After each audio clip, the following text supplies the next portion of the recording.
Assalamualaikum warahmatullahi wabarakatuh. Bismillahirrahmanirrahim. Alhamdulillahi rabbil alamin. Wassalatu wassalamu ala asyrafil anbiya'i wal mursalin sayyidina wa maulana wa habibina wa syafi'ina wa qurrati a'yunina Muhammadin wa ala alihi wa sahbihi ajma'in. Amma ba'd.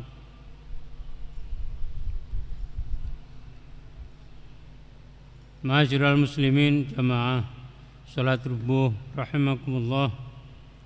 Puji syukur kita persembahkan kehadirat Allah Subhanahu wa taala yang senantiasa melimpahkan nikmat karunia-Nya kepada kita, sehingga pada pagi hari ini kita memasuki Ramadan yang kedua, kita bisa melakukan sholat jamaah di Masjid Manarul Ilmi semata-mata ini karena pertolongan dan rahmat dari Allah SWT.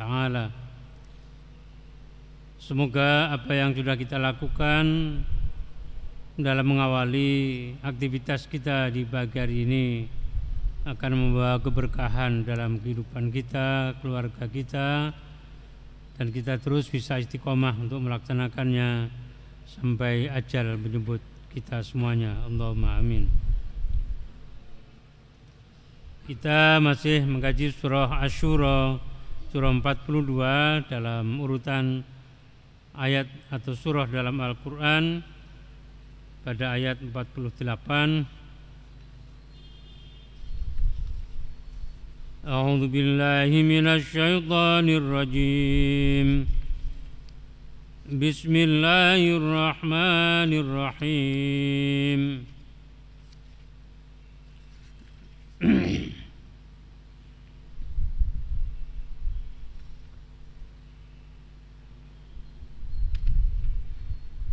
Fa in a'radu fama arsalnaka 'alaihim hafidha in 'alaika illal balagh wa inna idza adaqnal insana minna rahmatan fariha biha wa in tusibhum sayyi'atun bima qaddamat aydihim fa innal insana kafur. Maka jika mereka berpaling, maka kami tidak mengutusmu atas mereka sebagai pengawas. Tidak lain atasmu kecuali hanyalah menyampaikan. Dan sungguhnya apabila kami merasakan kepada manusia sesuatu rahmat dari kami, dia bergembira karenanya. Dan jika mereka ditimpa kesusahan disebabkan perbuatan tangan mereka, niscaya mereka kufur, karena sungguhnya manusia amat kufur. Ayat yang sebelumnya mengajak semua manusia untuk memenuhi seruan Allah. Ayat 48 ini menjelaskan salah satu aspek bila yang diajak enggan memenuhi seruan itu. Sepintas dapat dikatakan bahwa mestinya ayat di atas menyatakan, maka jika kamu berpaling, tetapi ia menggunakan kalimat maka jika mereka berpaling. Agaknya hal tersebut untuk mengisyaratkan betapa Allah tidak butuh kepada mereka dan betapa mereka tidak wajar untuk diajak berbicara. Ayat 48 ini menyatakan, maka jika mereka berpaling, enggan menyambut seruan Allah yang engkau, wahai Nabi Muhammad sallallahu alaihi wasallam, sampaikan itu, maka engkau tidak perlu risau karena kami tidak mengutusmu atas mereka sebagai pengawas yang memaksa mereka beriman. Karena itu berpaling pula lah dari mereka, tetapi tanpa menghentikan seruanmu. Atau kalau mereka berpaling, itu bukan kesalahanmu dan tidak ada juga dosa atasmu, karena tidak lain atasmu, yakni tidak ada kewajiban bagimu kecuali hanyalah menyampaikan seruan itu, dan hal itu telah engkau lakukan. Keberpalingan mereka adalah akibat peramai buruk yang menyertai sikap manusia yang durhaka. Dan memang sesungguhnya apabila kami merasakan kepada manusia secara umum sesuatu yang merupakan dampak rahmat yang bersumber dari kami semata-mata, seperti kesehatan, limpahan harta, kedudukan, dan sebagainya, dia bergembira karena itu semua, yakni dia lupa kepada Allah yang menganugerahkan rahmat itu. Dan jika mereka ditimpa kesusahan, musibah disebabkan perbuatan dan ulah mereka sendiri, niscaya mereka kufur, enggan mensyukuri nikmatnya, karena sesungguhnya manusia secara umum amat kufur kepada nikmat Allah Subhanahu wa ta'ala. Penyebutan kata al-insan atau manusia padahal bisa saja untuk ayat ini digunakan pengganti nama, yakni kata dia. Ini bertujuan menekankan kecaman sekaligus untuk memberi kesan bahwa manusia memiliki kecenderungan untuk lengah mengabaikan pemberian Allah Subhanahu wa ta'ala. Dengan nikmat dia cenderung melupakan Allah, dan dengan petaka musibah dia larut dalam kesedihan dan juga melupakan Allah yang menjadikan semua itu. Kata al-insan berbentuk tunggal. Yang dimaksud di sini adalah jenis manusia, sehingga mengandung makna jamak. Penggunaan bentuk tunggal ini untuk mengisyaratkan bahwa apa yang diuraikan di sini merupakan perangai manusia secara umum yang memang dilengkapi Allah dengan potensi baik dan buruk. Daya tarik keburukan seringkali lebih kuat daripada daya tarik kebaikan. Perangai buruk itu baru dapat dielakkan jika seseorang bermujahadah, bersungguh-sungguh menekan hawa nafsunya dan menghiasi diri dengan tuntunan agama. Kata idza yang penulis kitab tafsir ini terjemahkan apabila, digunakan Al-Quran untuk sesuatu yang seringkali terjadi atau pasti akan terjadi. Berbeda dengan kata in yang penulis kitab tafsir ini terjemahkan dengan jika. Ini digunakan untuk sesuatu yang diragukan atau tidak banyak terjadi. Dengan demikian, ayat di atas menggambarkan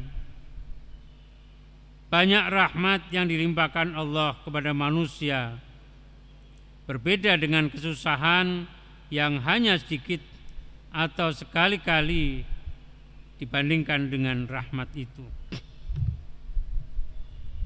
Demikian juga ketika Allah memberikan kesulitan-kesulitan kepada manusia, Allah menggambarkan dalam surat Al-Insyirah Fa inna ma'al usri yusra. Kesulitan satu, Allah memberikan sekian banyak kemudahan yang tak terbatas. Ya. Ayat berikutnya 49-50. Lillahi mulkus samawati wal ard yakhluqu ma yasha' yahabu liman yasha'u inathan wa yahabu liman yasha'u adh-dhukur aw yuzawwijuhum dhukranan wa inathan wa yaj'alu man yasha'u 'aqima innahu alimun qadir. Hanya kemuliaan Allah, kerajaan langit dan bumi. Dia menciptakan apa yang Dia kehendaki. Dia memberikan anak-anak perempuan kepada siapa yang Dia kehendaki, dan memberikan anak-anak laki-laki kepada siapa yang Dia kehendaki. Atau Dia menganugerahkan kedua jenis laki-laki dan perempuan, dan Dia menjadikan mandul, tidak mempunyai keturunan, siapa yang Dia kehendaki. Sesungguhnya Dia Maha mengetahui lagi Maha kuasa. Ayat 49-50 ini dapat berhubungan dengan ayat yang sebelumnya yang mengecam manusia karena lengah, abai, dan melupakan Allah Subhanahu wa taala. Padahal semestinya manusia itu mengingat Allah. Betapa tidak demikian nikmat yang diperoleh, demikian juga petaka yang dialami, kesemuanya bersumber dan atas izin Allah Subhanahu wa taala. Karena hanya kepunyaan Allah wewenang penciptaan dan pengaturan kerajaan langit dan bumi. Dia menciptakan apa yang Dia kehendaki, walau makhluk enggan menerimanya. Manusia semua sama dalam kemanusiaan, sama pula dalam hal hubungan biologis. Terkadang mereka mendambakan anak laki-laki, tetapi kehendak Allah yang maha mutlak, kekuasaan dan pengaturannya yang berlaku. Dia memberikan anak-anak perempuan saja kepada siapa yang Dia kehendaki, untuk memberinya anak perempuan, walau yang bersangkutan mendambakan anak laki-laki, dan memberikan anak-anak laki-laki saja kepada siapa yang Dia kehendaki, untuk memberinya anak laki-laki. Atau Dia menganugerahkan kedua jenis laki-laki dan perempuan kepada siapa yang dikehendakinya. Dan Dia juga yang maha kuasa itu menjadikan mandul, tidak mempunyai keturunan, siapa yang Dia kehendaki menjadi mandul. Sungguhnya Dia maha mengetahui sebab-sebab dan faktor-faktor yang mengakibatkan hal-hal yang disebut di atas, lagi maha kuasa atas segala sesuatu.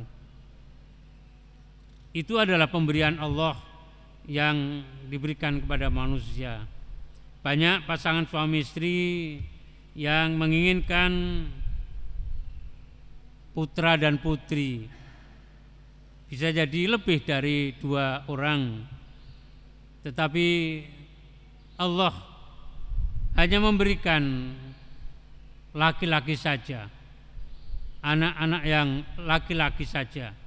Mungkin 2 orang, 3 orang, bahkan 4-5 orang semuanya laki-laki. Padahal Dia sangat ingin mendapatkan keturunan perempuan.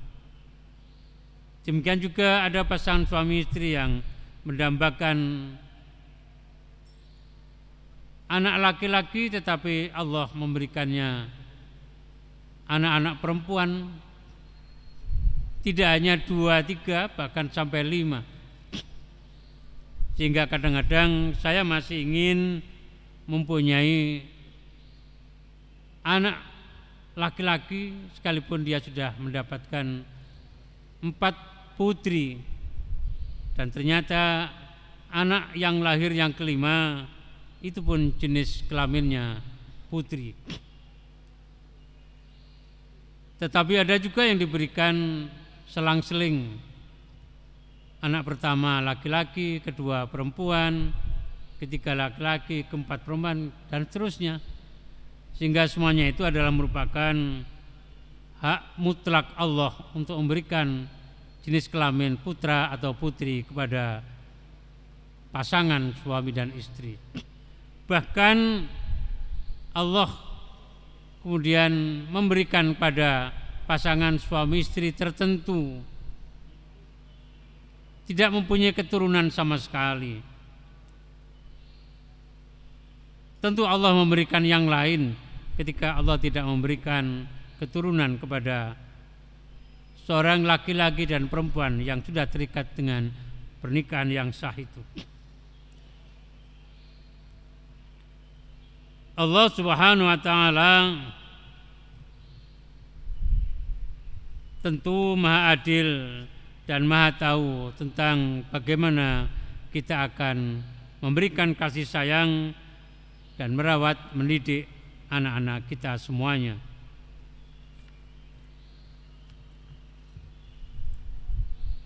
Firman Allah, yakhluqu ma yasha, dia mencipta apa yang dia kehendaki, merupakan satu redaksi singkat yang bertujuan mendorong pendengarnya untuk berpikir tentang hikmah di balik kehendaknya itu.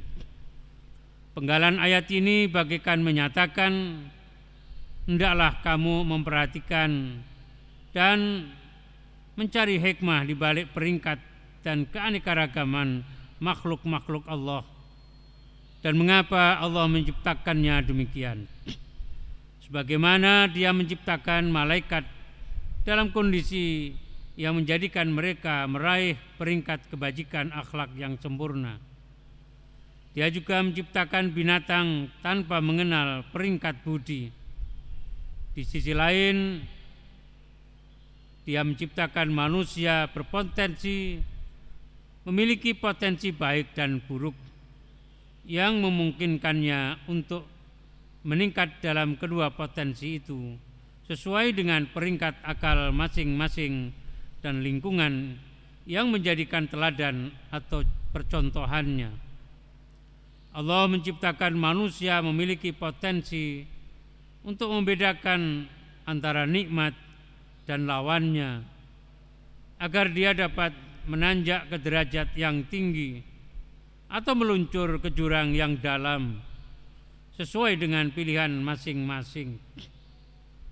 Fitrah manusia tidak dapat sama dengan fitrah malaikat akibat perbedaan alam manusia yang bersifat material. Karena itu penghuni bumi tidak mungkin sama dengan malaikat yang hidup di alam ruh karena perbedaan alam ruh dan alam materi. Karena itu ketika manusia pertama menciptakan Allah yang diciptakan Allah dan tiba masanya dia melakukan hubungan dengan pasangannya dengan munculnya berbagai potensi pada dirinya, ketika itu dia dipindahkan dari alam ruh ke alam materi bagaimana diisyaratkan oleh firman Allah kepada pasangan manusia, turunlah kamu keduanya, turunlah kamu berdua darinya bersama-sama.